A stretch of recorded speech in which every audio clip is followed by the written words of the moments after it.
قرآن پاک کی بڑی مشہور آیت ہے سورۃ الاحزاب کی، انما یرید اللہ لیذہب عنکم الرجس اہل البیت ویطہرکم تطہیرا۔ میں نے آپ کو بولا مجھے بھی آتا ہے پڑھانا، بولو ذرا سبحان اللہ۔ آیت پڑھی ہے نا وَيُطَهِّرَكُمْ تَطْهِيرًا۔ اب اس کا ترجمہ بھی آپ کو آتا ہے، میں حصول برکت کے لیے ایک دفعہ پھر عرض کر دیتا ہوں۔ اللہ فرماتا ہے محبوب میرا ارادہ ہے یریدو، میں چاہتا ہوں محبوب، میں چاہتا ہوں۔ جب اللہ فرماتا ہے میں چاہتا ہوں، اس کا مطلب ایسا ہی ہوگا۔ میں چاہتا ہوں مطلب ایسا ہی ہوگا۔ کیا محبوب تیرے جو گھر والے ہیں نا اہل بیت، ان سے ناپاکی نجاست رجس جو ہے وہ دور کر۔ ناپاکی اور نجاست کو، اگلی بات سننے سے پہلے میں آپ کی خدمت میں ایک چھوٹا سا جملہ عرض کرتا ہوں۔ نجاست کی دو قسمیں ہوتی ہیں، ایک ظاہری اور ایک باطنی۔ ظاہری نجاست وہ جو نظر آ جاتی ہے، اور باطنی نجاست جو نظر نہیں آتی محسوس ہوتی ہے۔ جن کو سمجھ آئی انہوں نے بولا واہ واہ اللہ واسطے تسی میرے نال تعاون کرو۔ ظاہری نجاست نظر آ جاتی، یہاں کو گندگی لگی ہونا تو فوراً نظر آ جاتی، لیکن ایک نجاست من کی ہوتی ہے، باطن کی ہوتی ہے، یہ نظر نہیں آتی، محسوس ہوتی ہے۔ محسوس ہوتی ہے، نظر نہیں آتی۔ روح محسوس ہوتی ہے، نظر نہیں آتی۔ آپ کا یوں یوں کرنا، واہ واہ کرنا، اٹھنا بیٹھنا، روح نظر نہیں آ رہی، اٹھنا بیٹھنا محسوس ہوتا کہ ہے۔ محسوس ہوا کہ روح ہے جسم کے اندر، کیونکہ اٹھنا بیٹھنا اس بات کی دلیل ہے۔ ایک ہے نجاست ظاہری، نظر آتی ہے۔ اللہ فرماتا ہے محبوب ہم ارادہ کر چکے ہیں، تیرا رب یہ فیصلہ کر چکا ہے کہ آپ کے خاندان سے، خاندان نبوت سے نجاست کو دور کر دوں گا۔ اب کوئی بھی ذی شعور آدمی کیا یہ کہہ سکتا ہے کہ یہاں نجاست سے مراد فقط ظاہری نجاست ہے؟ کہنا پڑے گا جب مطلقاً فرمایا کہ رجس نجاست دور کر دی جائے گی۔ اب پہلے یہ سنیے کہ ایک ہے نجاست ظاہری، ایک ہے باطنی۔ باطنی نجاست کیا ہے؟ قبلہ غزالی صاحب، پیر صاحب آپ کی خدمت میں۔ باطنی نجاست یہ ہے کہ اقتدار کے لیے خون خرابہ کرنا، کرسی کے لیے، حصول اقتدار کے لیے، منصب و جاہ کے لیے خون خرابہ اور فساد کرنا، یہ من کی نجاست ہے۔ اللہ فرماتے ہیں ہم نے ہر قسم کی نجاست محبوب تیرے خاندان سے دور کر دی۔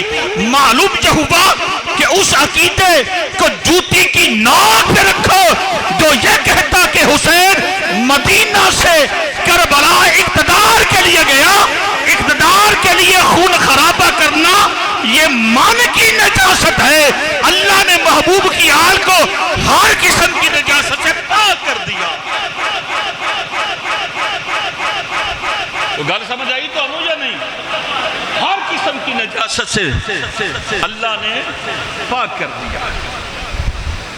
اچھا ذرا یہاں پہ توجہ چاہوں گا آپ کی، یہ قبلہ علامہ یوسف نبانی رحمۃ اللہ تعالیٰ علیہ، عرب کے ہمارے بڑے عالم دین، حضور امام اہل سنت اعلیٰ حضرت کے ہم اثر ہوئے، جن کا آپ نے غزالی صاحب نے حوالہ دیا، علامہ یوسف نبانی رحمۃ اللہ تعالیٰ علیہ، برکات علیہ سنت۔ اس آیت کی شرح میں انما یرید اللہ لیذہب عنکم الرجس اہل البیت، اس آیت کی شرح میں علامہ یوسف نبہانی فرماتے ہیں کہ جب یہ آیت نازل ہوئی، توجہ چاہوں گا میرے ضائع نہ کیجئے گا، جب یہ آیت نازل ہوئی حضور 8 ماہ تک آیت تطہیر کے نزول کے بعد 8 ماہ مسلسل فجر کی نماز کے لیے اپنے حجرے سے نکلتے اور حجرہ فاطمہ پہ تشریف۔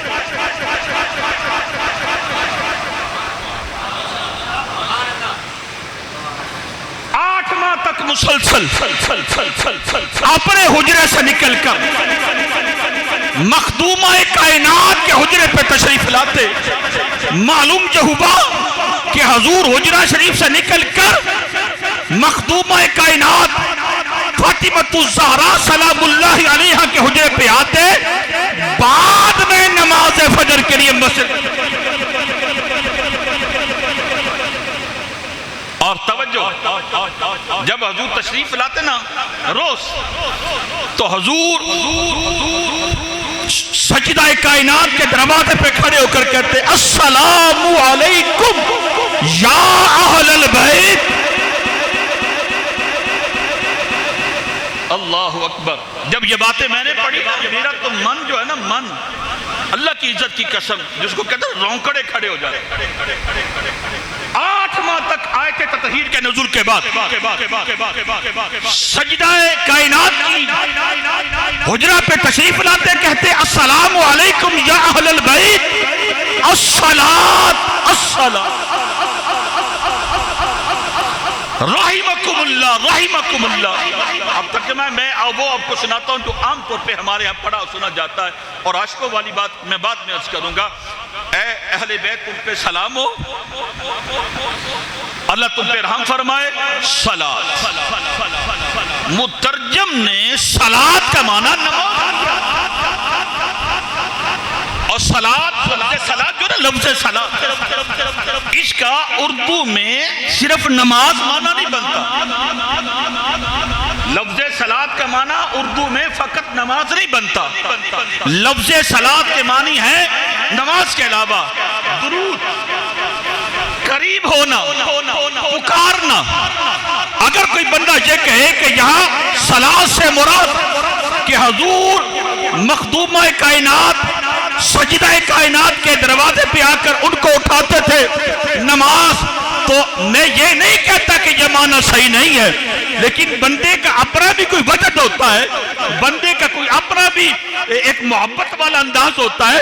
میں کہتا ہوں معنی یہ بھی صحیح ہے، لیکن بتاؤ آیت تطہیر کا بعد ہی حضور آئے ہیں، نماز تو مکے میں فرض،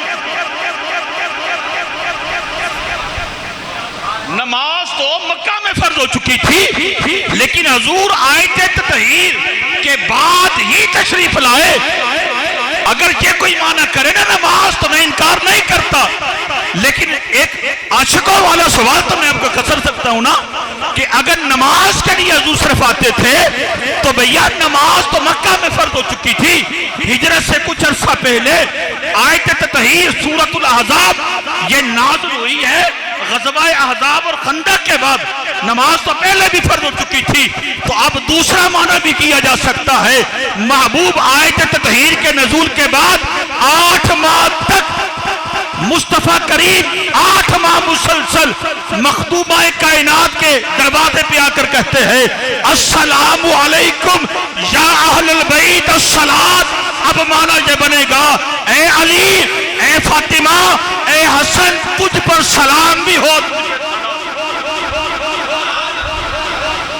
نعرہ تکبیر، نعرہ رسالت، نعرہ حیدری، نعرہ غوثیہ، حسینیت، حسینیت، حسینیت. یا علی تجھ پر سلام ہو، یا فاطمہ تجھ پر سلام ہو، یا حسن تجھ پر سلام ہو، یا حسین تجھ پر سلام ہو. غزالی صاحب یہ جملے آپ کی خدمت میں، توجہ سب آپ توجہ. اللہ فرماتا ہے ان اللہ و ملائکتہ یصلون علی النبی یا ایھا الذین آمنوا صلوا علیہ وسلموا تسلیما. اللہ فرماتا ہے میں بھی محبوب پہ صلاۃ بھیجتا ہوں، میرے فرشتے بھی محبوب پہ صلاۃ بھیجتے ہیں. اے ایمان والا تم بھی محبوب پہ سلام بھیجو. ساری کائنات محبوب پہ سلام بھیجتی ہے، یہاں تک کہ اللہ بھی محبوب پہ سلام بھیجتا ہے. اور محبوب کہتے ہیں فاطمہ نہیں بھئی. غزالی صاحب آپ نے تو بذات رسول فرشتے بھی محبوب پر سلام، جو ایک دفعہ آ جائے دوبارہ اس کی باری نہیں آتی، فرشتے بھی سلام، اور اللہ نے ہر ایمان والوں کو فرمایا سلام بھی بھیجو درود بھی بھیجو، فرشتے بھی ایمان والے بھی،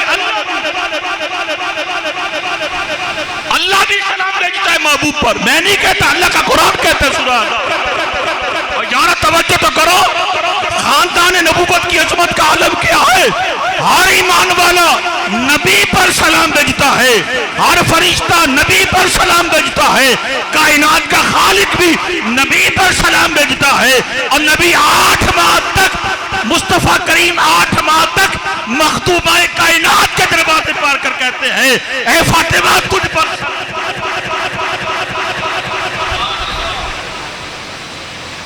یوں بیان کرتے ہیں سنی داستان اہل بیت، بے اجازت جن کے گھر جبریل بھی نہیں آتے،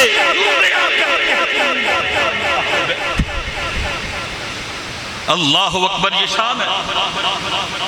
اور پھر فرمایا کہ ہم ارادہ کر چکے ہیں کہ پاک کر دیا جائے، ایسا پاک کیا جو ان کے ساتھ لگا وہ بھی پاک ہو گیا، جو ان کے ساتھ لگا وہ بھی پاک ہو گیا۔ تو لہٰذا اللہ تعالیٰ خاندان نبوت کو، اہل بیت اطہار کو ظاہری نجاست سے بھی اور باطنی نجاست سے بھی۔ اب وہ ایک اور آیت کریمہ میں آپ کی سماعتوں کی نظر کرنا چاہتا ہوں، غزالی صاحب نے وہ آیت پڑھی، جب یہ پڑھ چکے تھے تو میں سوچ رہا تھا میں کیا کروں گا، ہاں تو یہ اوکھا کر چکے، اب میں بھی ان بابوں کی جتیاں سیدھی کرنے والا ہوں۔ اور وقت کے محدث اعظم، نائب محدث اعظم کے ساتھ نسبت تعلق ہے، تو میں اس آیت کے تحت 2-3 باتیں عرض کروں گا، توجہ چاہیے۔ اللہ فرماتا ہے، ترجمہ آپ کو سب کو آتا ہے، اللہ فرماتا ہے محبوب آپ کہہ دیجئے کہ اجر رسالت نہیں مانگتا، بس میرے قریبیوں سے پیار کرو، بولو سبحان اللہ، اجر رسالت نہیں مانگتا، میرے قریبیوں سے پیار کرو۔ اب ذرا ترجمہ میں نے آپ کو بتا دیا، ذرا غور کیجئے گا، 2 سوال ہے یہاں پر۔ ایک، اللہ نے یہ نہیں فرمایا محبوب ان سے کہہ دو کہ میں طلب نہیں کرتا، لا اطلبکم، میں تم سے طلب ہی نہیں کرتا۔ اللہ فرماتا ہے لا اسألکم، محبوب کہہ دے کہ میں تم سے سوال ہی نہیں کرتا۔ یہ 2 جملوں پہ توجہ، طلب اور سوال ایک ہی بات ہے، طلب اور سوال میں ایک ہی بات ہے، لیکن یہ اللہ کا کلام ہے، ایک ایک لفظ، ایک ایک حرف میں حکمتیں ہیں، جو جتنی گہرائی میں جاتا ہے اتنے اس پر قرآن کے اسرار اور معنی جو ہے وہ کھل جاتے ہیں۔ اللہ فرماتے ہیں محبوب یہ نہیں کہنا کہ طلب نہیں کرتا، یوں کہنا ہے کہ سوال نہیں کرتا۔ فرمایا محبوب تو صرف میری بارگاہ کا سوالی ہے، باقی سب تیری بارگاہ کا سوالی ہے۔ نہیں سمجھے آپ بات، یا میں آپ کو سمجھا نہیں سکا جس طرح سمجھانا چاہیے تھا۔ محبوب اللہ کا نبی فقط رب کا محتاج ہے، اور اللہ کسی کا محتاج نہیں۔ فرمایا محبوب یہ تو کہنا نہیں کہ میں طلب نہیں کرتا، بلکہ یوں فرمایا میں مانگتا ہی نہیں۔ کیوں؟ فرمایا کن سے مانگنا ہے محبوب، جو تجھے دینے آئے ہیں وہ تو تیرے سوال ہے، محبوب جو تجھے دینے آئے ہیں وہ تو تیرے سوالی ہے، یہاں تک کہ نبی بھی تیرے ہی سوالی ہے۔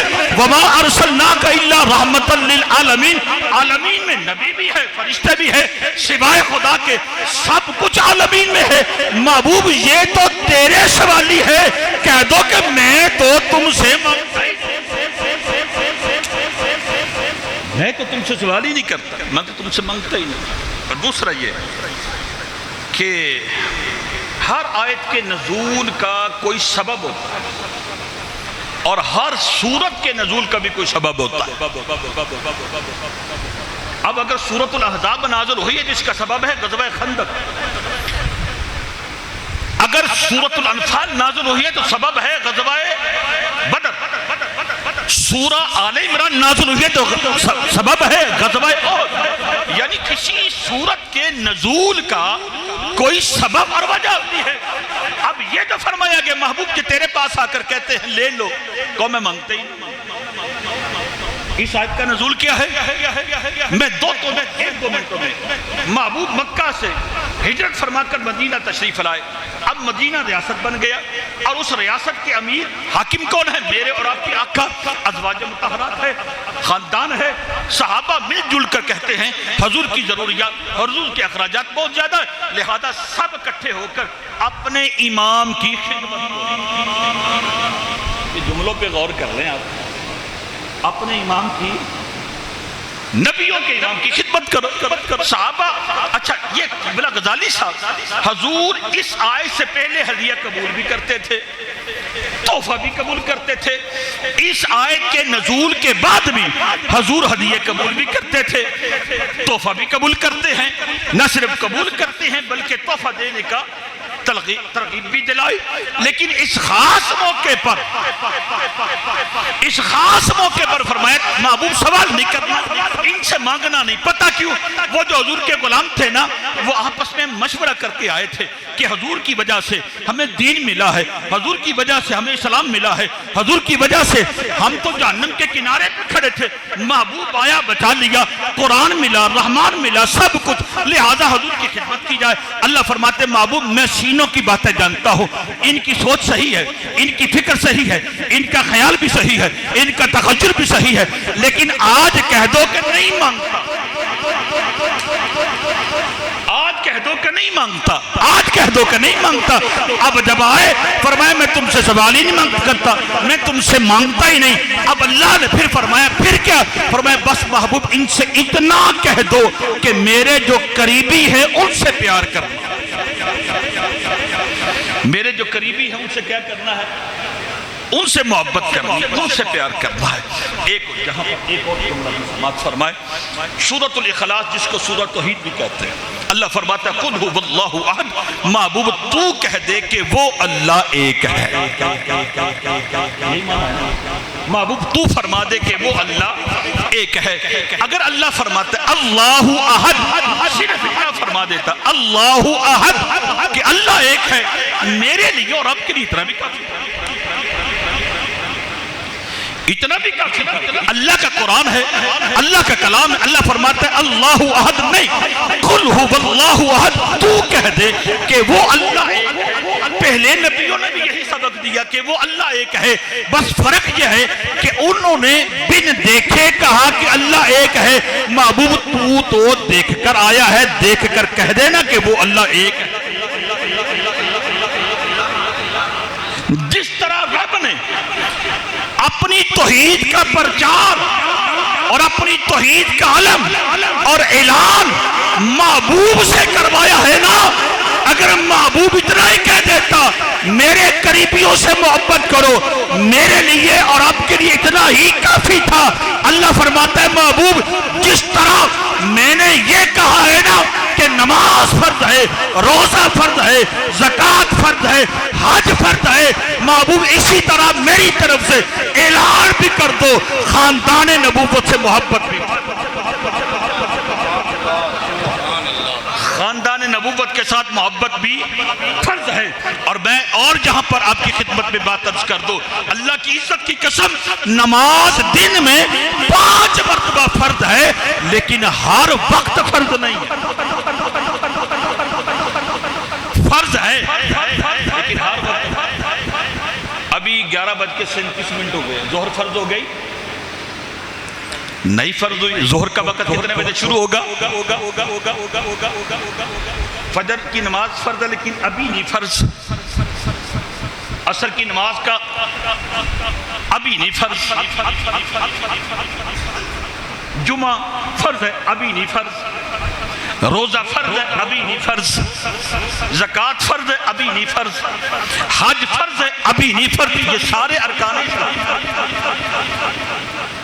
کیا جی ارکان اسلام کتنے ہیں؟ 5 شہادتیں، توحید اور رسالت کی گواہی یہ شہادتیں ہے، نماز، زکوٰۃ، روزہ اور حج، یہ سب ارکان اسلام ہے۔ 4 ارکان اسلام، کوئی ایسا وقت مومن پر آتا ہے جب وہ فرض نہیں ہوتا۔ حج ایک وقت ایسا ہوتا ہے کہ بندے پہ نہیں فرض ہوتا. زکوٰۃ ایک وقت ایسا ہے کہ نہیں فرض ہوتا، بلکہ ایک دفعہ اگر زندگی میں حج کر لیا تو اب ساری زندگی حج نہیں فرض. سر اٹھا کے ذرا بولو سبحان اللہ. جب آپ نے ایک دفعہ حج کر لیا تو اب ہر زندگی دوبارہ حج فرض. اب سال میں ایک دفعہ زکوٰۃ دیتی تو اس سال اب زکوٰۃ فرض.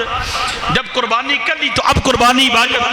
معلوم یہ ہوا کہ جو ارکان اسلام ہیں ان کی اہمیت، ان کی فضیلت بہت زیادہ ہے، لیکن کوئی وقت ایسا ہوتا ہے کہ بندے پر یہ چیزیں فرض نہیں ہوتی.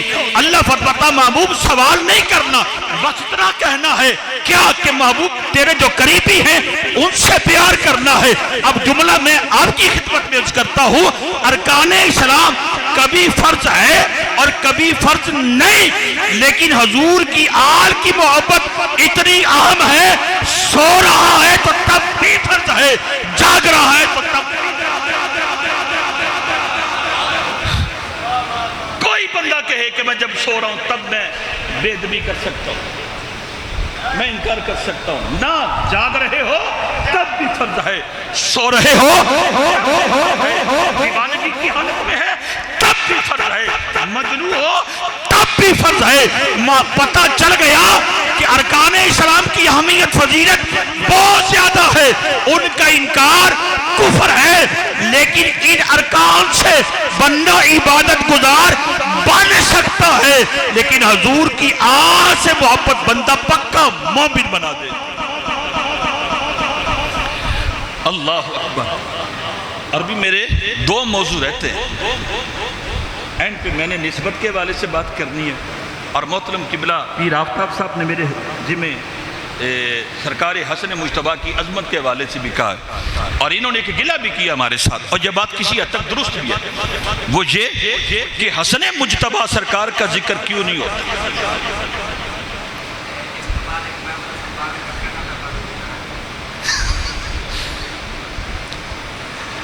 پہلو محفل کی ترغیب کرنا. ہاں غزالی صاحب فرماتے ایک اور محفل رکھے، پھر ہم ان کی بھی شان بیان کریں گے. محفل رکھے فی سبیل اللہ غزالی صاحب آئے، اور یہ نہیں کہیں گے کہ یہاں سے ٹھنڈی ہوا نہیں آ رہی. میں تو یہ بھی نہیں کہہ سکتا. آپ رکھے ہم آ سکتے. اچھا ان پہ کوئی فرض ہے کیا؟ مولویوں کے اوپر فرض نہیں؟ بولو. اب میں آپ کی خدمت میں ایک عرض کرتا ہوں، یہ جو ہمارے ہاں کچھ ذاکر اور کچھ جہل خطیب بھی ہائے پیاسے میں لٹ گئی بابا بکواس. لٹتا وہ ہے جو بے وارث ہو، جو لا وارث ہو. جو لا وارث ہونا وہ لٹتا ہے، حسین تو خود وارث ہے. کوئی حیا کوئی شرم. میں لٹ گئی بابا، ساڑھے جوان بھی ہوتا دے چنی جانا اور نہیں کوئی میرے ساتھ دو تین گن مین ہو ہے کسی کی جن لٹ لے. بکواس. مظلومیت ہے، مجبوری نہیں ہے. میں ان کی مظلومیت بیان کر سکتا ہوں. حسین پاک مجبور نہیں تھے، خدا کی عزت کے ساتھ حسین مجبور نہیں تھے. ہمارے واقعہ کربلا کو بیان کرنے والوں نے افراط و تفریط کا بہت زیادہ مظاہرہ کیا. حسین پاک مجبور نہیں تھے، مظلوم تھے. وہ جو ایک بات سناتے ہیں کہ علی اصغر کو لے کر حسین پاک یزیدیوں کے پاس گئے، پانی مانگا. میں آج سے 10 سال پہلے اس موقف کا قائل ہوں کہ حسین پاک کی غیرت کے خلاف یزیدیوں سے پانی مانگا. نہ ان کی شان بیان کرو، اصل باتیں بیان کرو، اور آپ بھی اصل باتیں سنا کریں. میں اس موضوع پر میں مبالغہ رائی خوش آمد میری طبیعت میں نہیں، جو مجھے جانتے ہیں نا، اس موضوع پر میں 2-3 خطیبوں کو سنتا ہوں، ان میں ایک قبلہ غزالی صاحب، اور میری کوشش ہوتی کہ 10 محرم کو میں اس مسجد میں آؤں، لیکن اکثریت افراط و تفریط کا شکار. اب ذرا غور کیجئے گا، میں آپ کے خدمت یہ جملے عرض کیا نا، اس کی ایک وجہ ہے، ذرا غور کیجئے گا. حسن پاک سرکار سرکار حسن پاک. میں وہ واقعہ سنانے سے پہلے ایک شعر نہ سناؤں. اب شعر سناتا ہوں، ترنم نہیں. بول جانا گوہر فاطمہ، گوہر فاطمہ مرکز عتقیہ. یہ وہ جملے تھے جو کبھی کبھی صوفی صاحب جیسے خطیب بولا کرتے تھے. کبھی کبھی قبلہ غزالی صاحب کے لجے رنگ آتا ہے. اللہ ان کو سلامت رکھے، سلامت رکھے، نظر بد سے محفوظ رکھے. گوہر فاطمہ مرکز عتقیہ تیسرے مرتضی. نہیں بھی سمجھ آئی تے گالے سے یہ کہہ دو سبحان اللہ. گوہر فاطمہ مرکز عتقیہ تیسرے مرتضی مرجع اصفیہ. اتنا مشکل سے آپ اندازہ لگا سکتے ہیں مجھے کتنا ٹائم لگا ہوگا یاد کرنے میں. گوہر فاطمہ مرکز عتقیہ تیسرے مرتضی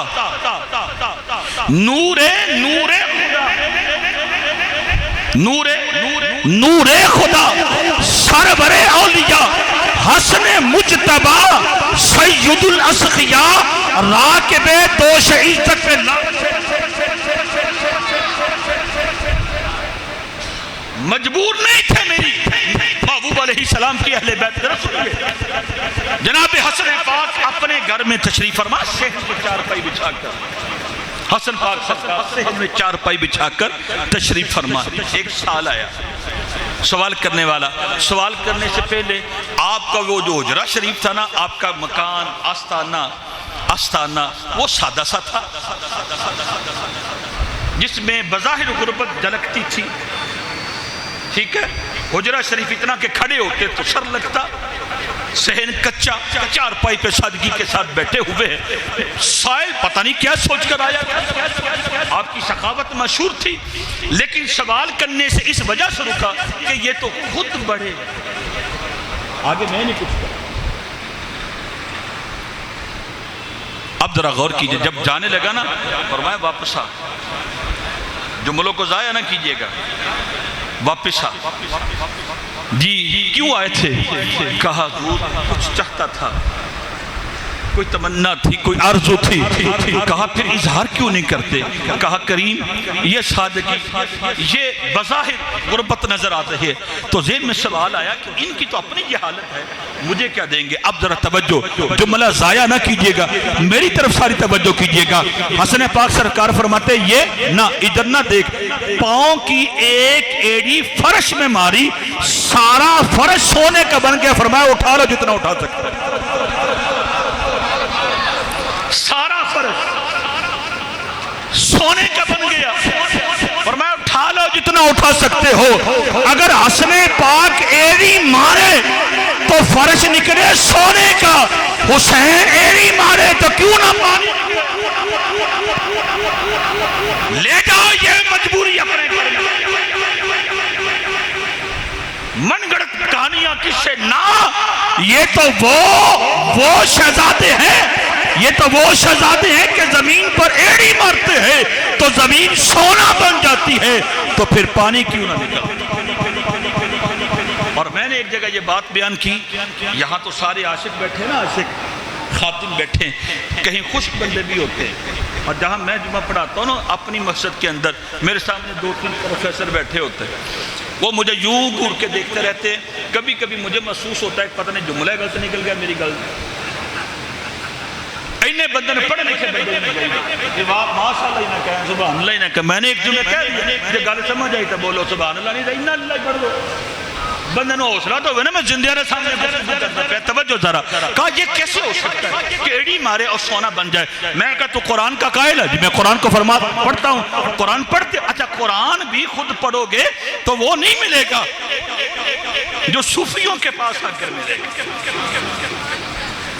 اب سورہ صاد پڑھئے ذرا. ایوب علیہ السلام عرصہ بیمار رہے. بیماری اتنی طویل ہو گئی کہ اپنے بگانے سارے چھاپ چھوڑ گئے، لیکن اللہ کی رضا پہ راضی رہے. جب اللہ نے امتحان لے لیا، ایوب پاس ہو گئے.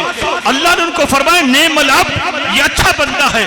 جب اللہ نے ارادہ فرمایا کہ اب ان کو صحت دی جائے، ان کو شفا دی جائے، اللہ فرماتا ہے پیارے ایوب اپنا پاؤں زمین پر مارو،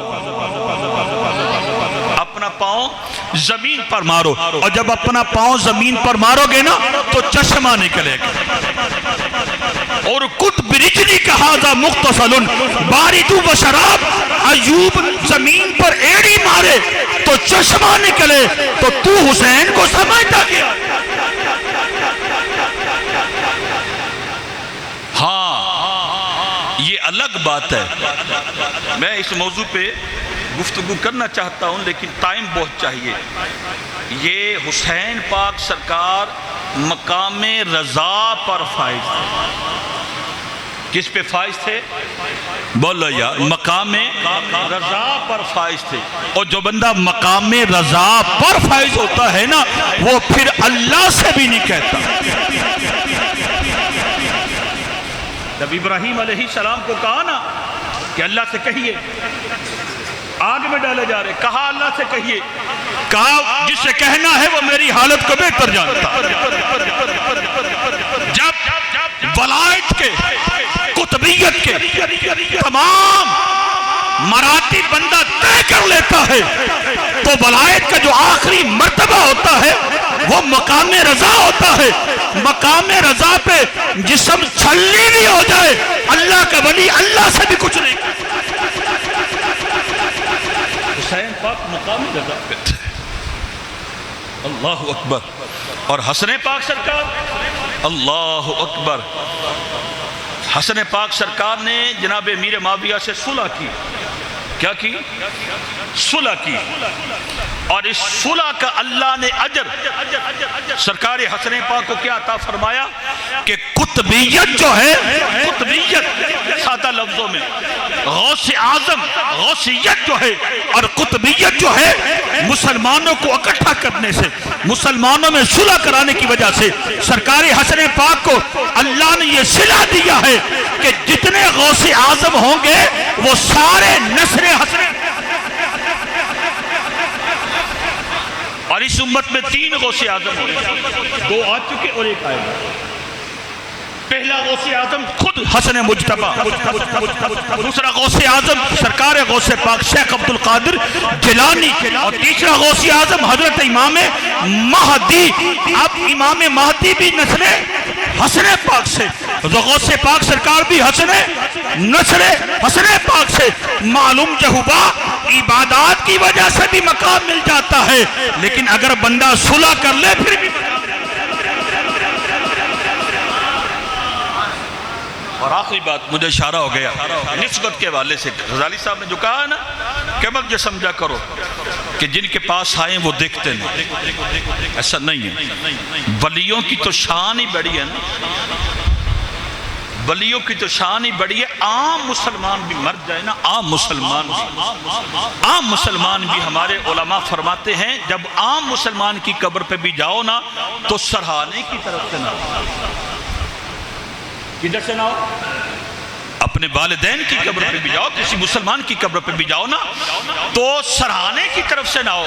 وجہ فرمایا جب تو سرہانے کی طرف سے آئے گا ان کو مڑ کر دیکھنا پڑے گا،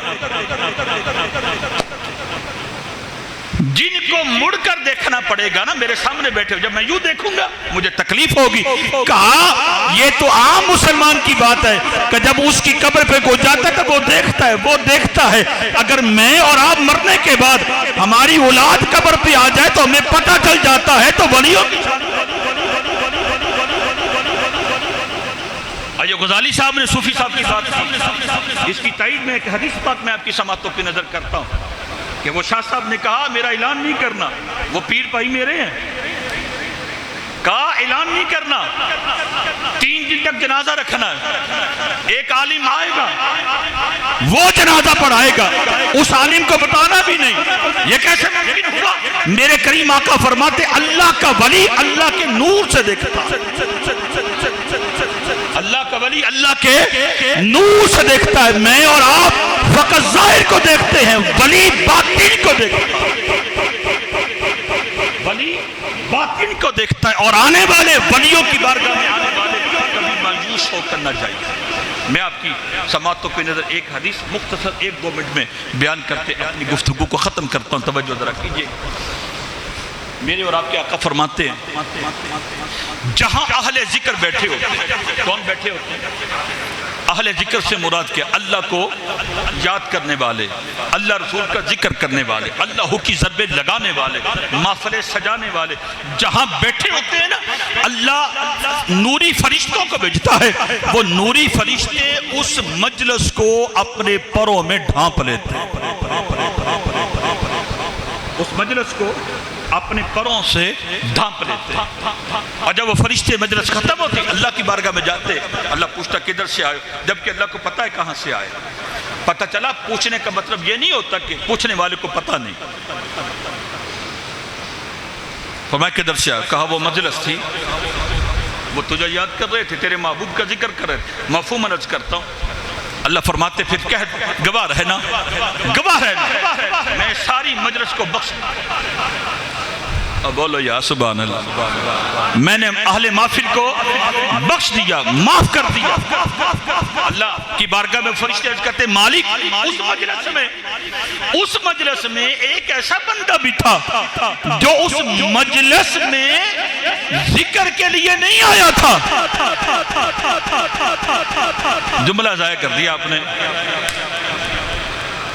سب کی معافی، سب کی بخشش، سب کی مغفرت، مالک اس مجلس میں جو آئے ذکر کے لیے وہ تو بخشے گے، بات سمجھ آتی ہے، لیکن وہاں ایک بندہ ایسا بھی آیا تھا جو ذکر کی نیت سے نہیں آیا تھا، وہ تو گزر رہا تھا، گزرتے گزرتے اس کے کانوں میں آواز پڑی، کہتا دیکھو یہاں کیا ہو رہا ہے، دیکھو یہاں کیا ہو رہا ہے، دیکھو یہاں کیا ہو رہا ہے۔ وہ تو یہ دیکھنے آیا تھا کہ دیکھو کیا ہو رہا ہے۔ اے اللہ تو اس کی بھی بخشش فرمائی۔ اللہ فرماتا ہے فرشتوں گواہ ہو جاؤ، میں نے ان کی بھی بخشش فرمائی۔ پھر اللہ کریم فرماتا ہے، مفہوم عرض کر رہا ہوں، اللہ فرماتا ہے جب اہل ذکر نیکوں کے ساتھ ولیوں کی صحبت میں اگر کوئی بد نصیب بھی آ جائے، کوئی بدبخت بھی آ جائے، تو ولیوں کی صحبت کی وجہ سے اس بدبخت کی بھی اللہ بخشش فرما دیتا۔ اس یقین کے ساتھ، اس آستانے کے ساتھ وابستہ رہیں کہ وہ دیکھ رہے ہیں۔ اور نسبت کا بڑا فائدہ ہے، نسبت کا، یہ کبھی آپ نے انجن دیکھا، انجن کے پیچھے 20 قسم کے ڈبے ہوتے ہیں، ایک سلیپر بھی ہوتا ہے، ایک عام سا بھی ہوتا ہے، ایک اے سی پالر بھی ہوتا ہے، انجن ایک ہی ہے، ڈبے مختلف ہیں، سہولتیں مختلف ہیں۔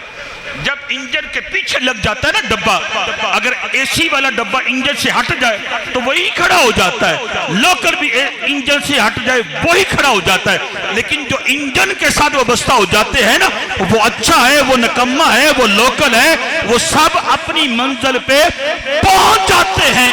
انجن کے ساتھ لگ جاؤ،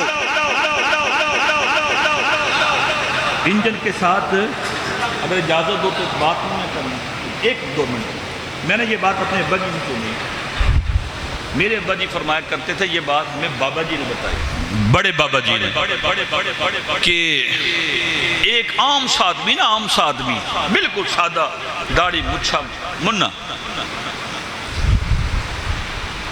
بظاہر اس کی حالت ایسی، وہ کسی دکان پہ گیا، دکان والے کو جا کر کہتا ہے کہ یہ مجھے دے دو، اس نے جھٹکا دبکا مارا نا، تو وہ عام آدمی، بالکل عام سا سادہ سا آدمی کہتا ہے دندہ یہ نہیں، یہ تو تیری دکان میں الٹا دینی ہے،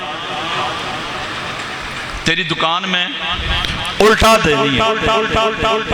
اب وہاں سے کوئی درویش اللہ والا بھی گزر رہا تھا، کہا اس بندے نے دعویٰ تو بہت بڑا کیا، اس بندے نے دعویٰ تو بڑا کیا ہے، بظاہر یہ نظر کچھ نہیں آتا، جب اس اللہ کے ولی نے اس بندے کے اندر نظر ماری تو خالی،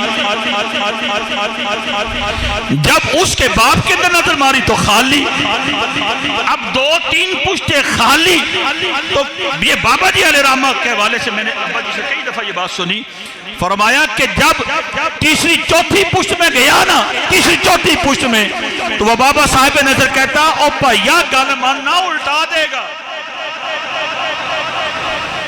کو لازم نہیں ہوتا کہ ہر بات کی دلیل ہو، محبت والوں کے لیے اتنا ہی کافی ہے کہ کوئی ذمہ دار بندہ بات بیان کر رہا ہے. کہا کیسے؟ کہا یہ تو خالی ہے وڈے پیچھے بہت ڈاڑے وَكُونُوا مَعَ الصَّادِقِينَ سچوں کے ساتھ. اور آج کے دور کے اندر کسی صحیح العقیدہ آستانے کے ساتھ اٹیچ ہونا یہ بہت ضروری ہے. وگرنہ سوشل میڈیا کا یہ جو دور ہے نا، اس میں ہر ایرا غیرہ نتو خیرہ میدہ شیدہ سکالر بن کر بیٹھا ہوا چیر پہ. کوئی آل بیت کی شان میں گستاخیہ، کوئی اصحاب رسول کی شان میں گستاخیہ، کوئی اولاد رسول کی شان میں گستاخیہ، تنقیس ہی تنقیس، تنقیس ہی تنقیس، توہین ہی توہین. یہ اللہ والے ہیں، یہ آستانے والے ہیں، یہ بتاتے ہیں بڑوں نے سبق دیا ہے. آل ہے، اولاد ہے، اصحاب ہے، ازواج ہے، سب کو سلام، سب کو سلام ہے. اللہ تعالیٰ ان مزارات کے توسل تصدق سے ہماری حاضری قبول فرمائے، اور ان کے ذریعے سے اللہ تعالیٰ ہمیں دین دنیا کی دولتیں، رحمتیں، برکتیں عطا فرمائے. وما علینا الا